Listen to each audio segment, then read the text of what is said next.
ಸನ್ಮಾನ್ಯ ಅಧ್ಯಕ್ಷರೇ, ಮಾನ್ಯ ಗೌರವಾನ್ವಿತ ಮುಖ್ಯಮಂತ್ರಿಗಳು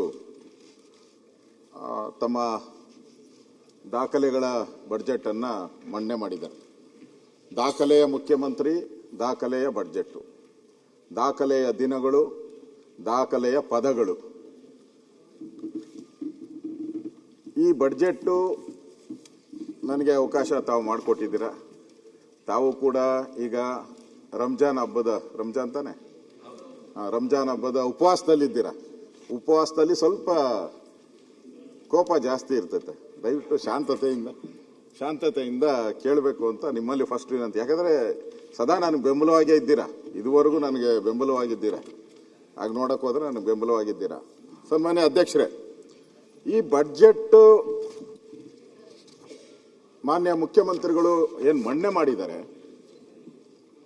ಇದು ಕ್ರೆಡಿಟ್ ಕಾರ್ಡ್ ಬಡ್ಜೆಟ್. ಇದು ಹಣಕಾಸಿನ ಶಿಸ್ತು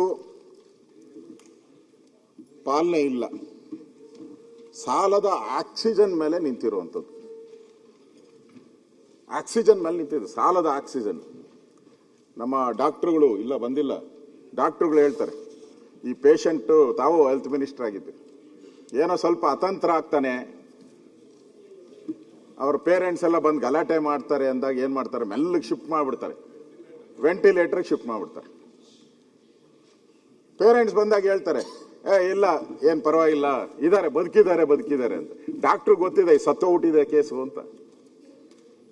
ಆದರೆ ಅವ್ರಿಗೆ ಹೇಳೋಕ್ಕೋಸ್ಕರ 2 ದಿನ 3 ದಿನ 4 ದಿನ ಎಷ್ಟು ದಿನ ಬೇಕಾದರೂ ವೆಂಟಿಲೇಟರ್ ಇಟ್ಕೊಂಡಿರ್ತಾರೆ. ಹಂಗೆ ಈ ವೆಂಟಿಲೇಟರಲ್ಲಿ ಆಕ್ಸಿಜನ್ ಅಲ್ಲಿ ಉಸಿರಾಡ್ತಾ ಇರುವಂತ ಬಡ್ಜೆಟ್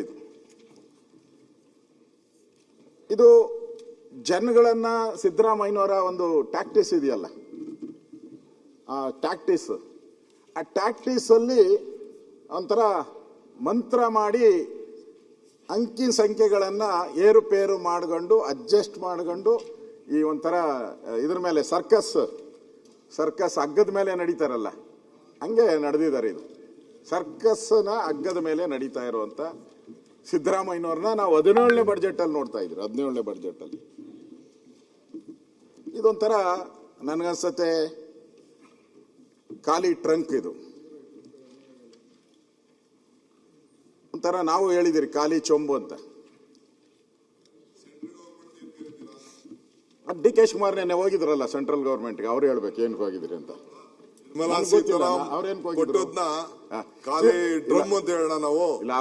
ಇಲ್ಲ ಡಿ ಕೆ ಶಿವಕುಮಾರ್ ಖಾಲಿ ಚೊಂಬೆ ಒಪ್ಕೊಳ್ಳೋಣ ಅಂತ ಏನೋ ಚೊಂಬು ರೆಡಿ ಮಾಡ್ಕೊಂಡು ಬಜೆಟ್ ಓದಕ್ಕಿಂತ ಮುಂಚಿತಾಗೆ ಚೊಂಬು ರೆಡಿ ಮಾಡ್ಕೊಂಡು ಇಟ್ಕೊಂಡಿದ್ರ. ಬಜೆಟ್ ಓದ್ಮೇಲೆ ಬೇಕಾದ್ರೆ ಮಾರ್ಕೆಟ್ ಇಂದ ತರಿಸಿದ್ರೆ ಪರವಾಗಿಲ್ಲ, ಮುಂಚಿತವಾಗಿ ಪ್ಲಾನ್ ಮಾಡ್ಕೊಂಡು ಬಂದಿದ್ದೀರಾ ಅಂತಂದ್ರೆ ನಿಮ್ಮ ಭಾವನೆ ಹೆಂಗಿದೆ ನೋಡಿ.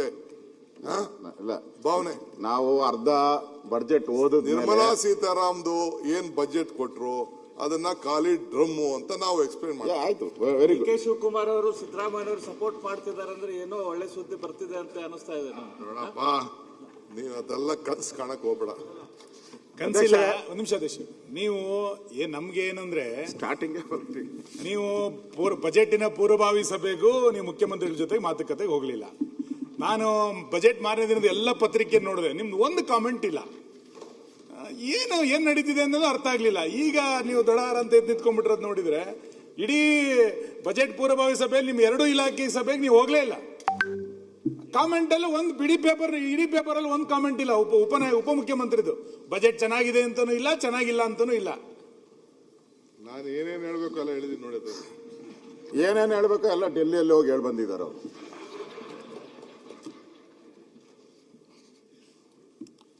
ಈ ಬಡ್ಜೆಟ್ ಅಧ್ಯಕ್ಷರೇ, ಪ್ರತಿಯೊಬ್ಬ ಮುಖ್ಯಮಂತ್ರಿನೂ ಕೂಡ ನಾನು ನೋಡ್ದಂಗೆ, ಹಿಂದೆ ಅದಕ್ಕೆ ಬರ್ತೀನಿ, ಸಿದ್ದರಾಮಯ್ಯನವರು ಕಳೆದ ಬಾರಿ ಏನೇನು ನಾವು ಬಡ್ಜೆಟ್ ಅಲ್ಲಿ ಹೇಳಿದ್ರಿ, ಆ ಬಡ್ಜೆಟ್ ಅಲ್ಲಿ ಏನು ಇಂಪ್ಲಿಮೆಂಟ್ ಆಗಿದೆ, 0% ಆದೇಶಗಳ ಕಂಪ್ಲೀಟ್ ಆಗಿದೆಯಾ, ಇದನ್ನು ನೋಡ್ಕೊಂಡು ನಾರ್ಮಲಿ ನಾನು ಕೆಲವು ಬಡ್ಜೆಟ್ ಅಲ್ಲಿ ಮುಖ್ಯಮಂತ್ರಿ ಜೊತೆ ಕೂತ್ಕೊತಾ ಇದ್ದೆ. ಅವಾಗ ಏನ್ ಮಾಡ್ತಾ ಇದ್ರು ಮುಖ್ಯಮಂತ್ರಿ, ಪ್ರಿನ್ಸಿಪಲ್ ಸೆಕ್ರೆಟರಿ ಮಂತ್ರಿ ಬಂದು ಕೂತ್ಕೊಂಡಾಗ ಕೇಳ್ತಾ ಇದ್ರು, ಏನಪ್ಪ ಎಷ್ಟು ದುಡ್ಡು ಕೊಟ್ಟಿದ್ದೀನಿ, ಕಳೆದ ಬಾರಿ 5,000 ಕೋಟಿ ಕೊಟ್ಟಿದ್ದೀರಿ, ಎಷ್ಟು ಖರ್ಚು ಮಾಡಿದೀಯಾ, 2,000, ಹಾಗಾದ್ರೆ ನಿಮ್ಗೆ 2,000 ಕೊಡೋದು ಸರಿ ಅಂತ ಹೇಳ್ತಾ ಇದ್ರು. ಅವಾಗೆ ಅವ್ರಿಗೆ ಬಿಗಿ ಬರೋದು ಮಂತ್ರಿಗಳಿಗೆ. ಬಡ್ಜೆಟ್ ಕೊನೆ ಇದೆಯಲ್ಲ ಅಧ್ಯಕ್ಷರೇ, ಈ ಮಂತ್ರಿಗಳೆಲ್ಲ ಏನ್ ಮಾಡ್ತಾರೆ, ಸುಮ್ಮನೆ ಇದ್ಬಿಡ್ತಾರೆ 11 ತಿಂಗಳು, ಕೊನೆಯಲ್ಲಿ ಹೋಗ್ತಾರೆ ನಮ್ಮ ಅನುದಾನ ಕೊಡಿ ಅಂತ.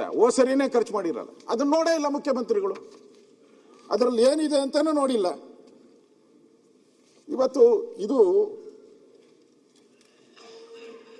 ಸಾಲ ಮಾಡಿ ಹೊಸ ಸಾಲ ತೀರ್ಸಕ್ಕಷ್ಟೇ ಇದು ಮಾಡಿರೋದು. ಸಾಲ ಮಾಡಿ ಹೊಸ ಸಾಲ ಅಂಥವ್ರು ಬೆಂಗಳೂರಲ್ಲಿ ಕರ್ನಾಟಕದಲ್ಲಿ ಬಹಳ ಜನ ಇದ್ದಾರೆ. ಈ ತಿಂಗಳಿಗೆ ಏನು ಬೇಕೋ ಸಾಲ ಮಾಡೋದು, ಅವನಿಗೆ ಇನ್ನೊಬ್ಬನ ಕೊಡಬೇಕಾದ್ರೆ ಇನ್ನೊಬ್ಬನಿಂದ ತಗೊಳೋದು, ಅವನು ಕೊಡಬೇಕಾದ್ರೆ ಇನ್ನೊಬ್ಬನು, ಅವನಿಗೆ ಹಿಂಗೆ ಹೋಗಿ ಹೋಗಿ ಈ ಸಾಲದ ಹೊರೆ ಇವತ್ತು ಆಗಿದೆ. ಇದು ಅಂಕಿ ಸಂಖ್ಯೆ ದೊಡ್ಡದಾಗಿದೆ ಅಧ್ಯಕ್ಷರೇ, ಅಂಕಿ ಸಂಖ್ಯೆಗಳೆಲ್ಲ ಬಹಳ ದೊಡ್ಡದಿದೆ. ಆದರೆ ಅದರಲ್ಲಿ ಯಾವುದೇ ತಿರುಳಿಲ್ಲ. ಇವತ್ತು ರೈತರ ಬಗ್ಗೆ ಒಳ್ಳೊಳ್ಳೆ ಮಾತಾಡಿದ್ದಾರೆ, ಬದಲಾವಣೆ ತರಬಲ್ಲ. ಆಕ್ಚುಲಿ ಗ್ರೌಂಡ್ ರಿಯಾಲಿಟೀಸ್ ಇಲ್ಲ. ಹೇಳೋದು ಬೇರೆ, ಕಿವಿಗೆ ಹೂವು ಇಕ್ಕೋದು ಬೇರೆ, ಆದರೆ ರಿಯಾಲಿಟೀಸ್ ಬೇರೆ. ಇದು ರಿಯಾಲಿಟಿನೇ ಇಲ್ಲ. ಯಾಕಂದ್ರೆ ಕಳೆದ ಬಾರಿ ಕೊಟ್ಟಿದ್ದಂಥ ಬಡ್ಜೆಟ್ ಅನುದಾನನ ಖರ್ಚು ಮಾಡದಿರೋ ಇದಕ್ಕೆ ಮತ್ತೆ ಘೋಷಣೆ ಮಾಡಿದ್ದಾರೆ. ಅದೇ ಘೋಷಣೆಗಳು ಮತ್ತೆ ಬಂದಿದೆ. ಸಾಲದ ಮೇಲೆ ನಿಲ್ಲಿಸ್ಬಿಟ್ಟಿದ್ದಾರೆ ನಮ್ಮನ್ನ. ಅದನ್ನೇ ಅಭಿವೃದ್ಧಿ, ಸಾಲದ ಮೇಲೆ ನಿಲ್ಲಿಸಿರೋದೇ ನಮ್ಮ ಅಭಿವೃದ್ಧಿ ಅಂತ ತೋರಿಸ್ತಾ ಇದ್ದಾರೆ ಇವತ್ತು. ಸನ್ಮಾನ್ಯ ಅಧ್ಯಕ್ಷರೇ, ಈ ಬಡ್ಜೆಟ್ ಯಾಕೆ ಅಂತ ಹೇಳಿದ್ರೆ, ನಾನು ಮುಖ್ಯಮಂತ್ರಿಗಳು ನೆನ್ನೆನೂ ಕೇಳಿದ್ರು, ನಾನು ಅದಕ್ಕೆ ಇವತ್ತು ಬರಲಿ ಅಂತ 1-2 ನಿಮಿಷ ಲೇಟು ಅಂದ್ರು. ಇಲ್ಲ, ತಾವು 1996ನೇ ಇಸ್ವಿಯಲ್ಲಿ ಫಸ್ಟ್ ಫೈನಾನ್ಸ್ ಮಿನಿಸ್ಟರ್, 95-96 ಆಯ್ತು, ಅದನ್ನೇ ಫಸ್ಟ್ದು ಆಯ್ತು. ಅದರಲ್ಲಿ ಈ ಬಡ್ಜೆಟ್ ಪುಸ್ತಕ ನೋಡಿ, ಇದು 1 ವರ್ಷ ಆದ್ಮೇಲೆ, 1 ವರ್ಷ ಆದ್ಮೇಲೆ ಅಂತ ಇಟ್ಕೊಂಡು 94-95, ನಾನು 95-96